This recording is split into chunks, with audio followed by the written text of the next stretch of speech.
Congress party ఎంపీల అభ్యర్థుల list Secunderabad నుంచి దానం నాగేందర్ గారు క్యాండిడేట్ అని ఇవాళ వాళ్ళు అనౌన్స్ చేయడం జరిగింది. వెంటనే ఖచ్చితంగా ఇవాళ దానం నాగేందర్ గారిని సస్పెండ్ చేయాలి, ఎమ్మెల్యే పదవిని రద్దు చేయాలని నేను మా బీఆర్ఎస్ పార్టీ పక్షాన డిమాండ్ చేస్తా ఉన్నామని చెప్పి సందర్భంగా తెలియజేస్తా ఉన్నాను. స్పీకర్ గారిని కూడా కోరుతా ఉన్నాను, దయచేసి మీరు కాపాడాల్సిన బాధ్యత మీ మీద ఉంది కాబట్టి ఎట్టు పరిస్థితిరా ఈ రాజ్యాంగాన్ని కాపాడాల్సిన బాధ్యత మీ మీద ఉంది. ఖచ్చితంగా ఎట్టు పరిస్థితిలో తనని వెంటనే వేటేయాలని చెప్పి మిమ్మల్ని మేము కోరుతా ఉన్నాం. మొన్న చెప్పిన తర్వాత మీరు ఖచ్చితంగా గెట్ బ్యాక్ అవుతామని చెప్పిర్రు, మీరు యాక్షన్ తీసుకుంటామని చెప్పిండ్రు. దయచేసి ఇవాళ కాంగ్రెస్ పార్టీ లిస్టు అనౌన్స్ అయింది, దీనికంటే పెద్ద ఎవిడెన్స్ మీకు ఏది అవసరం లేదు కాబట్టి వెంటనే యాక్షన్ తీసుకోవాలని నేను కోరుతా ఉన్నాను. అదేవిధంగా దీంతో పాటు మన జిల్లాకి సంబంధించిన మంత్రి గారు పొన్నం ప్రభాకర్ గారు ఎంత పిచ్చి పిచ్చిగా వ్యవహరిస్తున్నారో మొత్తం కరీంనగర్ ప్రజలు, యావత్ తెలంగాణ ప్రజలందరూ కూడా గమనిస్తూ ఉన్నారు. మొన్న నేను సోషల్ మీడియాలో ఒక ఆడియో లీక్ అయింది, ఆ ఆడియో లీక్ది నేను చూడడం జరిగింది. ఒక మంత్రిగా ఉండి ఒక శాసనసభ్యునిగా ఆడ ప్రజలు 2.5 లక్షల మంది హుజరాబాద్ నియోజకవర్గ ప్రజలు ఓట్లేస్తే నేను ఎమ్మెల్యేగా గెలవడం జరిగింది. ఎంత సిగ్గుచేటు అని నేను అడుగుతా ఉన్నాను. ఒక మంత్రి ఆర్డీఓ గారికి, ఎంఆర్ఓ గారికి కాన్ఫరెన్స్ కాల్ పెట్టి ఎట్టు పరిస్థితిలో మీరు ఎమ్మెల్యే గారి చేతి మీదకి కళ్యాణ లక్ష్మి చెక్కులు ఇస్తే మంచి పద్ధతి కాదు అనేది యావత్ తెలంగాణ ప్రజలందరూ కూడా విన్నారు. ఆడియో మంత్రి గారు మాట్లాడింది. నేను ఒకటే అడుగుతున్నా మంత్రి గారికి, అంటే హుజరాబాద్ నియోజకవర్గ ప్రజలకి వ్యతిరేకంగా నువ్వు చేయాలనుకున్నావా? ఏం చేయాలనుకుంటున్నావు? రెండోది, ఆర్డీఓ గారి మీద నేను సిఎస్కి కంప్లైంట్ చేసిన, యాక్షన్ తీసుకోవాలి అని చెప్పి ప్రభాకర్ గారు అన్నారు. నేను ఒక్కటే అడుగుతున్నా ప్రభాకర్ గారిని, నిన్నెందుకు బర్తరఫ్ చేయొద్దు? ఇవాళ నువ్వు ప్రమాణ స్వీకారం చేసేటప్పుడు ఏమని చేస్తారు? రాగ ద్వేషాలు లేకుండా మేము చేస్తామనేది కదా ప్రమాణం చేసింది. మరి చేసినప్పుడు ఇది తప్పు కదా నువ్వు చేసింది, నేను ఎందుకు బర్తరఫ్ చేయొద్దని నేను అడుగుతా ఉన్నాను. నేను పొన్నం ప్రభాకర్ గారికి కరీంనగర్ గడ్డ మీద నుంచి ఛాలెంజ్ విసురుతా ఉన్నాను. ఎందుకు అమాయకుడైన ఆర్డీఓ గారిని, ఎంఆర్ఓ గారిని ఎందుకు బలి చేద్దాం అనుకుంటున్నావు? నేను ఛాలెంజ్ కడుతున్నా నీకు. ఆర్డీఓ గారికి నాకు ఒక్క ఫోన్ కాల్ ఉన్నా కూడా గవర్నమెంట్ మీదే తీసుకోండి, ఒక్క ఫోన్ కాల్ కూడా ఉన్నా దేనికంటే దానికి ఛాలెంజ్. మీరు నాకు ఈ ఆడియో లీక్ అయింది నీ ఆఫీస్ నుంచి ఆడియో లీక్ చేసారు. నీ ఆఫీస్లో ఏం జరుగుతుందో నీకు తెలియకపోతే అమాయకులైన ఆర్డీఓ గారిని, ఎంఆర్ఓ గారిని బలి చేసుడేంది? ఇలా ఖచ్చితంగా నేను కూడా డిమాండ్ చేస్తా ఉన్నాను, ఎట్టు పరిస్థితుల్లో పొన్నం ప్రభాకర్ గారిని ఖచ్చితంగా బర్తరఫ్ చేయాలని నేను కూడా డిమాండ్ చేస్తా ఉన్నాను. ఎందుకంటే ఇది ఆయన మాట్లాడేది, ఆయన ప్రమాణ స్వీకారం చేసిన దానికి దీనికి సంబంధం లేకుంటున్నది కాబట్టి ఖచ్చితంగా పొన్నం ప్రభాకర్ గారిని ఇలా బర్తరఫ్ చేయాలని కోరుతా ఉన్నాను. నిన్న కూడా ఇలా ఈయనకు ఎట్లయిపోయిందంటే, ఈయనకొకటి పెడదామనుకుంటున్న పేరు పొన్నం ప్రభాకర్ గారికి ఇవాళ నుంచి ఆవేశం స్టార్. ఈ ఆవేశం స్టార్కి నిన్న కూడా మీకు ఒక ఆడియో వినిపిస్తా, ఇప్పుడు యావత్ తెలంగాణ ప్రజలు వినాలే, ఇలా వినిపిస్తా. నిన్న ఒక తిరుపతి గౌడని హుస్నాబాద్లో అమనగుర్తి నుంచి ప్రజలు ఫోన్ చేస్తే ఒక్కసారి ఇది మీరు వినాలి ఆడియో. ఆయన మాట్లాడే మాటలు, ఆయన బూత్ పురాణాలు ఒక్కసారి మీరు వినాలని, మీ ద్వారా యావత్ తెలంగాణ ప్రజలందరూ కూడా వినాలని కోరుతా ఉన్నాను. చూడండి ఒకసారి. ఒకసారి వింటూ.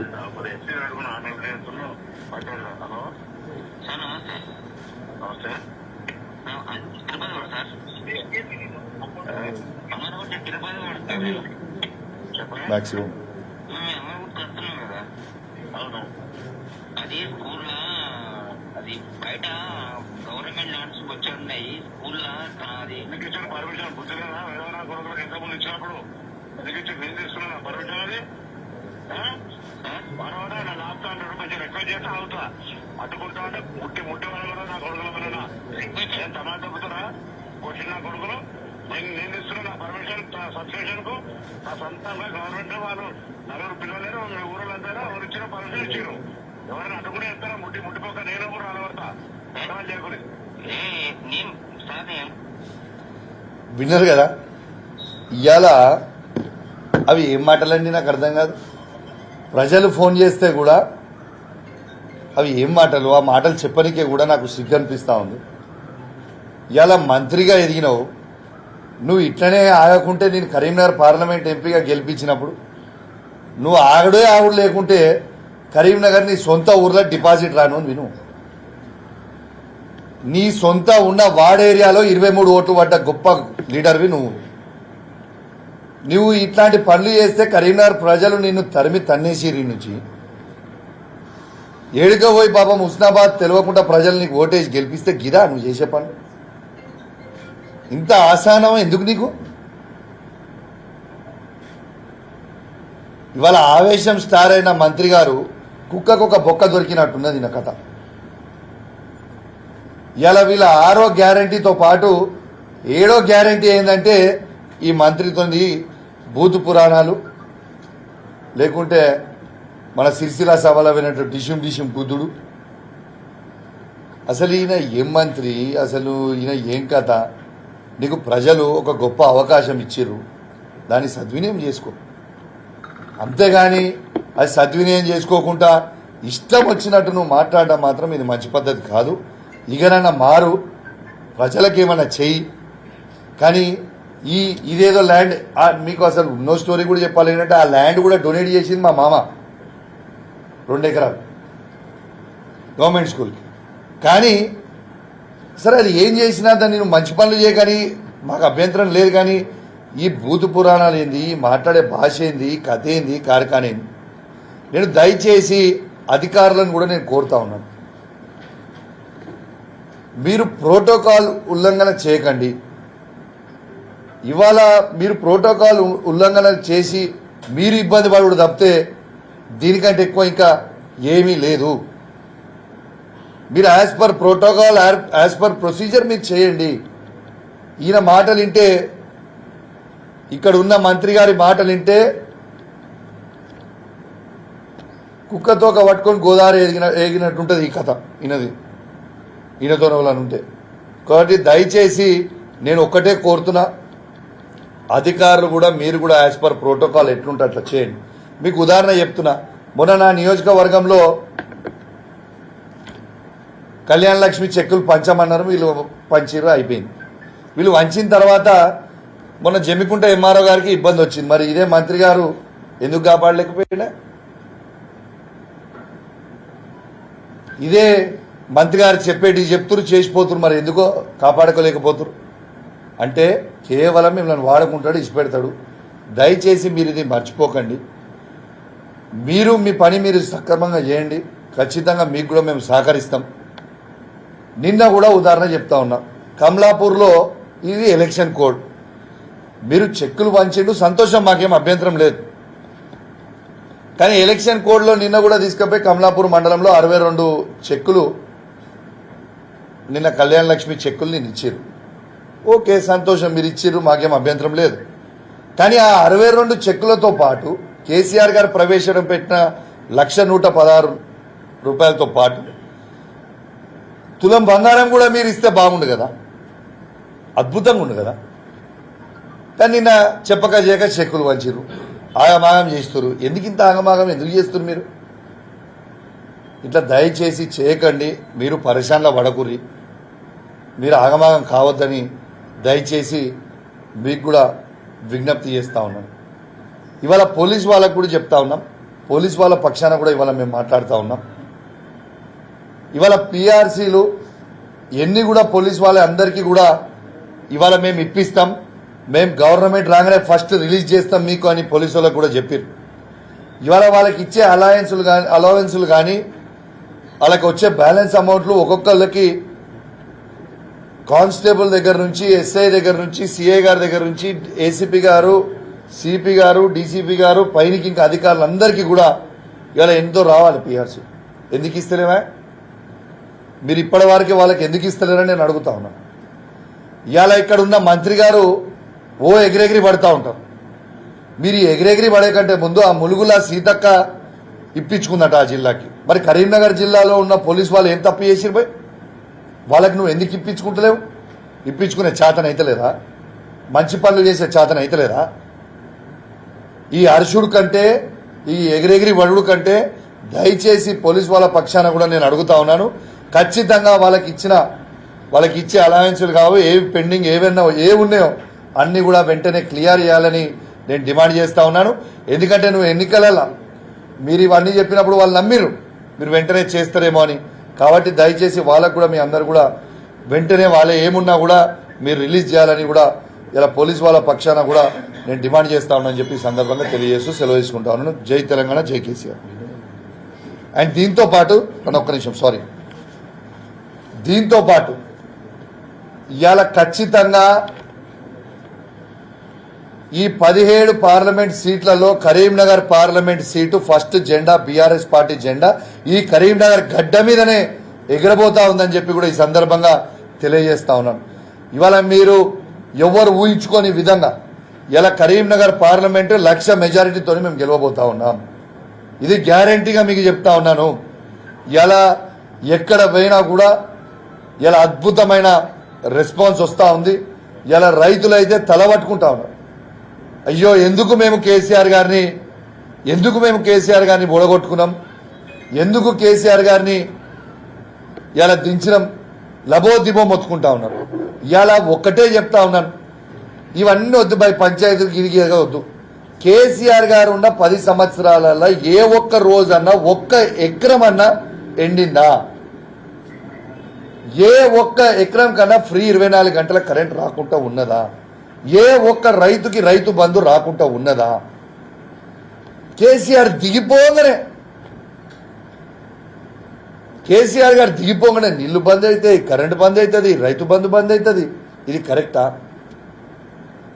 అంటే మీకు ఆట ఆడరాక గజ్జలు బాగలేవన్నట్టున్నది మీ కథ.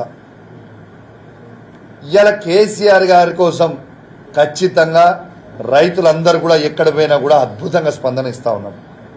ఇవాళ ఎట్టు పరిస్థితిలా రైతులందరూ కూడా కేసీఆర్ గారు బలపరిచిన అభ్యర్థి అయిన బోయిన్పల్లి వినోద్ కుమార్ గారికి అద్భుతమైన ఓట్లు ఈ కరీంనగర్ పార్లమెంట్ నుంచే మళ్ళీ వేయబోతా ఉన్నారు. రైతులతో పాటు కూడా యువత కూడా ఖచ్చితంగా ఈసారి భారతదేశంలో ఎక్కడ లేని విధంగా ఇలా 2,02,000 ఉద్యోగాలు కేసీఆర్ గారు ఇచ్చింది నిజమని అలా యావత్ యువత కూడా ఇవాళ అర్థమైపోయింది. ఇవాళ ఆఖరికి కేసీఆర్ గారు ఇచ్చిన 30,000 ఉద్యోగాలు ఏవైతే మొత్తం రెడీ చేసి ఉండి అవి ఇవ్వాల్సినవి కూడా ఆ 30,000 ఉద్యోగాలు కూడా కేసీఆర్ గారు ఇచ్చినాయి. వాళ్ళు పత్రాలు ఇచ్చి మేము ఇచ్చినాం. ఎంత సిగ్గులేదంటే ఎవరికో పిల్లలు పుడితే నాకు పుట్టిరు అని ముద్ద అన్నట్టున్నది వాళ్ళ కథ. ఇలా మీరు నోటిఫికేషన్ ఎప్పుడు ఇచ్చిర్రు, మీరు షెడ్యూల్ ఎప్పుడు రిలీజ్ చేసిర్రు, పరీక్షలు ఎప్పుడు పెట్టిర్రు, మీరు ఎగ్జామ్లు ఎప్పుడు రాపిచ్చిర్రు, రిజల్ట్లు ఎప్పుడు ఇచ్చిర్రు? కేసీఆర్ గారు మీరు అవునన్నా కాదన్నా కేసీఆర్ గారు 2,02,000 ఉద్యోగాలు కేసీఆర్ గారు ఇచ్చింది నిజం. ఇది నేను ఛాలెంజ్ చేస్తా ఉన్నా, ఈ భారతదేశంలోనే ఏ ఒక్క రాష్ట్రంలో కేసీఆర్ గారి కంటే ఎక్కువ గవర్నమెంట్ ఉద్యోగాలు ఇచ్చినాయి మీరు చూపిస్తే నా ఎమ్మెల్యే పదవికి నేను రాజీనామా చేస్తా. ఇది వాస్తవం, నేను చెప్పింది. మీరు దయచేసి ఖచ్చితంగా యువత అంతా కూడా ఖచ్చితంగా కేసీఆర్ గారి వైపు చూస్తూ ఉన్నారు. రైతులందరూ కూడా కేసీఆర్ గారి వైపు చూస్తూ ఉన్నారు. ఇలా పెన్షన్దారులు కూడా అందరు కూడా ఖచ్చితంగా కేసీఆర్ గారికే ఓటేస్తాము అని నిర్ణయించుకున్నారు. ఎందుకంటే ఇవాళ 2000 రూపాయల పెన్షన్ కానివ్వండి, వికలాంగులకి 4000 రూపాయల పెన్షన్ కానివ్వండి, టెన్షన్గా ఇలా కేసీఆర్ గారు ఇస్తా ఉన్నది కూడా మీ అందరికీ కూడా తెలియజేస్తా ఉన్నాను. మీ అందరు కూడా అప్పుడు ఇచ్చిండు కేసీఆర్ గారు, వీళ్ళు 4000 రూపాయలు ఇస్తామని చెప్పిర్రు. ఏడాది దాకా 100 రోజులు అయిపోయినాయి. 4000 ఎక్కడ పోయినాయా? మీ 4000 ఎక్కడ పోయినాయి? ఎందుకు వేస్తలేరు? అచ్చా, ఇంకోటి కూడా చెప్పాలి మీ అందరికి. నిన్న కళ్యాణ లక్ష్మి చెక్కులు వీడు ఇచ్చిన కాడ నేను కమలాపూర్ మండలం ఉప్పల్ గ్రామానికి మా మిత్రుడు మాన్సా ఇంకా మా యువ నాయకుడు వాళ్ళ ఇంటికి పోవడం జరిగింది. అడిగి పోయి ఆ చెక్ ఇచ్చిన తర్వాత వాళ్ళు నాకు చెప్తా ఉన్నారు, అన్న కనీసము కేసీఆర్ గారు ఉన్నప్పుడు కేసీఆర్ గారు కిట్ ఇచ్చేది, ఆడబిడ్డ పుట్టింది కాబట్టి 13,000 రూపాయలు ఇచ్చేది, తల్లి బిడ్డలని అంబులెన్స్లో ఇంటికాడ దింపిపోయేది సార్ కేసీఆర్ గారు. వీరు కేసీఆర్ కిట్ ఇయ్యలేదు, మాకు ఆ 13,000 రూపాయలు ఇవ్వాలి, కనీసం ఇంటికాడ కూడా దింపే పరిస్థితి లేని పరిస్థితి ఉండే అని చెప్తే నిజంగా నా గుండె బరువెక్కిపోయింది. ఇంత బాధ అనిపించింది. అయ్యో, తెలంగాణని కేసీఆర్ గారు 14 సంవత్సరాలు కొట్లాడి తెచ్చిన తెలంగాణని, ఇంత అద్భుతంగా నిర్మాణించిన తెలంగాణని వీళ్ళు ఖరాబ్ చేస్తున్నారు కదా అని ఒక బాధ అనిపిస్తూ ఉంది. ఒక యువకునిగా నా రక్తం ఉడుకుతా ఉంది. కానీ ఖచ్చితంగా చెప్తా ఉన్నాను, ఎవ్వరు కూడా అధైర్యపడకండి. ఖచ్చితంగా కేసీఆర్ గారు మళ్ళా మనందరి కోసము, మీకోసము కేసీఆర్ గారి నాయకత్వంలో మేమందరం కూడా ముందలుంటాం. ఖచ్చితంగా కరీంనగర్ పార్లమెంట్లో వినోద్ కుమార్ గారిని ఖచ్చితంగా భారీ మెజార్టీతో కూడా గెలిపేబోతా ఉన్నారని చెప్పి సందర్భంగా తెలియజేస్తూ సెలవు తీసుకుంటా ఉన్నాను. జై తెలంగాణ, జై కేసీఆర్.